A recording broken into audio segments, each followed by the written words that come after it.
పవన్ కళ్యాణ్ ఆయన పేరు వింటే చాలు ఫ్యాన్స్ కేరింతలు కొడతారు. ప్రభుత్వంపై చేసే విమర్శలు రాజకీయాలను వేడెక్కిస్తూ ఉంటాయి. అంతా బాగానే ఉంది. మరి టీడీపీతో జనసేన కలిసి ముందుకెళ్తుందని ప్రకటించాక పవన్ సైలెంట్ గా ఎందుకున్నారు? కేంద్రంతో చెప్పి జగన్ ను ఒక ఆట ఆడిస్తానన్న ఆయన ఆ పని ఎందుకు చేయడం లేదు? టీడీపీతో జత కట్టేందుకు బీజేపీ ముందుకు రాకపోవడంతో పవన్ లో పొలిటికల్ ఫ్రస్ట్రేషన్ పీక్స్ కు చేరిందా? సేనాని నిలకడలేని మాటలు నిత్యం యూటర్న్ల తీరుతో సైనికుల తల తిరిగిపోతుందా? పవన్ కళ్యాణ్ తీరుపై ఆయన అభిమానులు మద్దతుదారుల్లో ఎలాంటి చర్చ జరుగుతోంది? ఆంధ్రప్రదేశ్ రాజకీయాల్లో పవన్ కళ్యాణ్ సంచలనంగా మారారు అనడంలో ఎలాంటి సందేహం లేదు. 2019 ఎన్నికల్లో జనసేన పార్టీకి ఒకే సీటు వచ్చినా అంతకుముందు 2014 ఎన్నికల్లో పోటీ చేయకున్నా జనసేన ప్రశ్నించే పార్టీ అంటూ ఆయన ప్రజలను చైతన్యపరిచేందుకు ప్రయత్నిస్తూనే ఉన్నారు.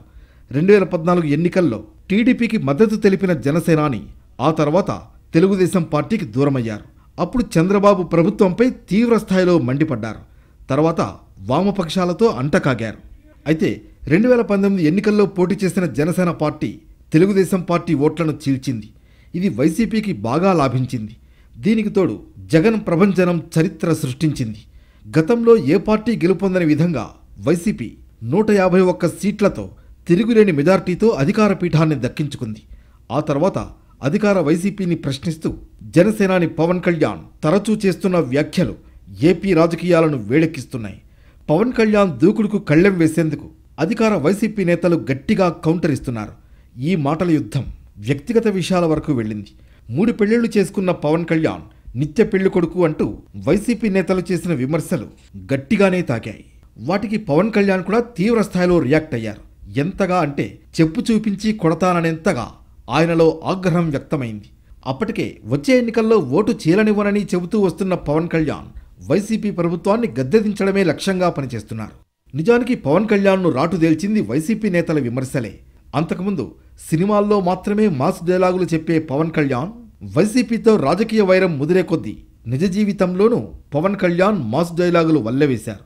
దీంతో ఆయనకు అన్న అడుగేస్తే మాస్, అన్న స్టెప్పేస్తే మాస్ అన్న మాట బాగా సూటైపోయింది. నిన్న మొన్నటి వరకు జనసేన పార్టీ తరఫున నిర్వహించిన సభలు, సమావేశాలు, వారాహి యాత్రల్లో పవన్ కళ్యాణ్ ఏం మాట్లాడినా జన సైనికులు, అభిమానుల ఈలలతో గోల పుట్టింది. వారి కేరింతలు, అరుపులు మాట్లాడే నాయకుడిని కూడా గగ్గోలు పుట్టించే రేంజ్లో హోరెత్తాయి. పవన్ సీఎం, పవనే సీఎం అంటూ ఊరమాస్ డైలాగులు పిలిచారు. అయితే ఇప్పుడు ఆ హడావుడి మొత్తం మాయమైందని, ఇందుకు జనసేనాని తీరే కారణమన్న వాదనలు బలంగా వినిపిస్తున్నాయి. వాస్తవానికి పవన్ కళ్యాణ్ జనసేన పార్టీ పెట్టినప్పుడు కూడా ఆయన ఊగిపోతూ చెప్పిన మాటలు, చేసిన వ్యాఖ్యలు అభిమానుల్ని పొంగిపోయేలా చేశాయి. ఇదే సమయంలో రాజకీయంగా ప్రమోషన్ కోసమే ఎమోషన్ డైలాగులు చెబుతున్నారన్న విమర్శలు కూడా వినిపించాయి. పార్టీ పెట్టినప్పుడు టీడీపీ ప్రభుత్వంపై మండిపడినప్పుడు, ఆ తర్వాత వైసీపీ ప్రభుత్వంపై తీవ్ర స్థాయిలో విరుచుకుపడుతూ పవన్ కళ్యాణ్ పూనకం వచ్చినట్లుగా ఊగిపోతూ చెప్పిన డైలాగులు జనసైనికుల్లో మంచి ఊపు తెచ్చాయి. అయితే అదంతా ఓట్ల రూపంలో రాకపోవడం జనసేనాని నిరాశపరిచిందనే చెప్పాలి. అయినా ఆయన ఆశాభావంతోనే ప్రజల్లో తిరుగుతున్నారు. ఇప్పటికే 3 విడతలుగా జరిపిన వారాహి యాత్రను 4వ విడత నిర్వహించేందుకు సిద్ధమయ్యారు. అయితే వారాహి యాత్ర మొదలయ్యే ముందు జనసేన పార్టీలో ప్రతిసారి కనిపించేంత హడావుడి ఇప్పుడు తగ్గిందనే వాదన బలంగా వినిపిస్తోంది. టీడీపీతో కలిసి వచ్చే ఎన్నికలకు వెళతామంటూ జనసేనాని పవన్ కళ్యాణ్ ప్రకటన చేసిన తర్వాత దీన్ని ఓ వర్గం నాయకులు కొంత సానుకూలంగా తీసుకున్న మెజార్టీ నాయకులు, అభిమానుల్లో మాత్రం సానుకూలత కనిపించడం లేదన్న చర్చ జరుగుతోంది. దీంతో నిన్న మొన్నటి వరకు జనసేనలో ఉన్న ఊపు కాస్తా తగ్గిపోయిందని, దీనికి ప్రధాన కారణం పవనేనని రాజకీయ వర్గాల్లో చర్చ జరుగుతోంది. జనసేన పార్టీలోనే కాదు, బయట తనకు అభిమానులుగా ఉన్న వారిలోనూ వచ్చే ఎన్నికలకు సంబంధించి నిన్న మొన్నటి వరకు పవన్ సరికొత్త ఆశలు నాటారు. 2014 ఎన్నికల్లో టీడీపీకి మద్దతు తెలిపిన పవన్ కళ్యాణ్ ఆ తర్వాత ఆ పార్టీతో విభేదించి బీజేపీతో దోస్తీ కట్టారు. అయితే ఆంధ్రప్రదేశ్లో బలంగా లేని బీజేపీతో కలిసి పోటీ చేసినా అది వైసీపీకే ప్రయోజనం చేకూరుస్తుందని పవన్ కళ్యాణ్కు బాగా అర్థమైంది. అందుకే ఆయన వచ్చే ఎన్నికల్లో వైసీపీ ప్రభుత్వ వ్యతిరేక ఓటు చీలనివ్వబోరని చెబుతూ వస్తున్నారు. అయితే బీజేపీతో మైత్రి బంధం కొనసాగిస్తున్న జనసేనాని టీడీపీతో కలిసేందుకు చాలా తటపటాయించారు. కానీ వైసీపీ ప్రభుత్వాన్ని గద్దెదించాలంటే టీడీపీతో కలిసి పోటీ చేస్తేనే వర్కౌట్ అవుతుందన్నది జనసేనాని భావన. అందుకే వచ్చే ఎన్నికల్లో టీడీపీని కలుపుకెళదామని కేంద్రంలోని బీజేపీ పెద్దల్ని ఒప్పించేందుకు ప్రయత్నించారు. అయితే టీడీపీతో జత కట్టేందుకు బీజేపీ ఇప్పటికీ అయిష్టంగానే ఉంది. ఇలాంటి పరిస్థితుల్లో వచ్చే ఎన్నికలకు ఒంటరిగానే వెళుతున్నామని, సీఎం అవ్వాలని తనకు కూడా ఉందని, తాను మాత్రం ముఖ్యమంత్రి ఎందుకు కాకూడదని ఆయన ప్రశ్నలు కురిపించారు. దీంతో పవన్ కళ్యాణ్ అభిమానుల్లో, జన సైనికుల్లో ఆశలు విపరీతంగా పెరిగాయి. తాము తరచుగా చేస్తున్న పవన్ సీఎం అనే నినాదాలు నిజం కాబోతున్నాయని వారు ఆశించారు. అయితే చంద్రబాబును రాజమండ్రి జైల్లో కలిసిన తర్వాత టీడీపీతో పొత్తును అధికారికంగా ప్రకటించారు పవన్ కళ్యాణ్. ఇప్పటి వరకు టీడీపీతో కలవాలా వద్దా అనే మీమాంసలో తానున్నానని పవన్ కళ్యాణే స్వయంగా చెప్పారు.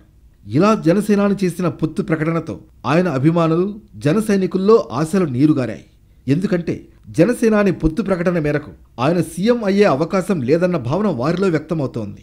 పవన్ కళ్యాణ్కు నిలకడ లేదని, ఆయన ఎప్పుడు ఎవరితో జతకడతారో తెలియదని వైసీపీ నేతలు విమర్శలు గుప్పిస్తూ ఉంటారు. ఇప్పుడు ఇవే మాటలు పవన్ సొంత పార్టీలోనే వినిపిస్తున్నాయి. తమ నాయకుడు ఎప్పుడెలా వ్యవహరిస్తారో, ఎక్కడెలా రియాక్ట్ అవుతారో అర్థం కావడం లేదని అంతర్గత చర్చల్లో అనుకుంటున్నారు. చిరంజీవి స్థాపించిన ప్రజారాజ్యం పార్టీలో ఆయన తమ్ముడుగా పవన్ కళ్యాణ్ ఓ రేంజ్లో రెచ్చిపోయారు. అప్పటి వైఎస్ రాజశేఖర రెడ్డి ప్రభుత్వంపై తీవ్ర స్థాయిలో ధ్వజమెత్తారు. పంచెలు ఊడిపోయేలా పరిగెత్తిస్తామన్నారు. ఆ తర్వాత అదే కాంగ్రెస్ పార్టీలోకి ప్రజారాజ్యం విలీనమైంది. ఆ తర్వాత పవన్ కళ్యాణ్ జనసేనను స్థాపించారు. ప్రశ్నించేందుకు జనసేన పార్టీ వచ్చిందని చెప్పారు. అయితే 2014 ఎన్నికల్లో పోటీకి దిగలేదు. ఆంధ్రప్రదేశ్ విభజన పరిస్థితులను దృష్టిలో పెట్టుకుని టీడీపీకి మద్దతు పలికారు. ఆ తర్వాత అదే పార్టీతో విభేదించారు. బీజేపీతో స్నేహబంధం ఏర్పరచుకున్నారు. ఇప్పుడు ఎవరు కలిసొచ్చినా రాకున్నా టీడీపీతో కలిసి ముందుకు వెళతామని పవన్ కళ్యాణ్ ప్రకటించారు. ఈ వరుస పరిణామాలను ఉటంకిస్తూ వైసీపీ నేతలు విమర్శనాస్త్రాలు సంధిస్తున్నారు. అటు ప్రజల్లోనూ ఇదే తరహా చర్చ జరుగుతోంది. దీంతో పవన్ కళ్యాణ్ తీరు బేజారెత్తించేలా ఉందని, జనసేనాని నిలకడలేని మాటలు, యూటర్న్లు వంటివి జనసైనికుల్లో ఊపు లేకుండా చేస్తున్నాయన్న వాదనలు వినిపిస్తున్నాయి. మొత్తం మీద పవన్ కళ్యాణ్ తీరు జనసైనికులను బేజారెత్తిస్తోందన్న చర్చ మాత్రం జోరుగా జరుగుతోంది. ఈ విషయాన్ని పవన్ కళ్యాణ్ సీరియస్గా తీసుకుని జనసైనికులకు నచ్చజెప్పడం వంటివి చేస్తే తప్ప జనసేన పుంజుకునే అవకాశం లేదంటున్నారు పరిశీలకులు. మరి అక్టోబర్ 1 నుంచి 4వ విడత వారాహి యాత్రకు రెడీ అయిన పవన్ కళ్యాణ్ జనసైనికుల్లో ఉన్న కన్ఫ్యూజన్కు తెరదించేందుకు ఎలాంటి క్లారిటీ ఇస్తారో చూడాలి.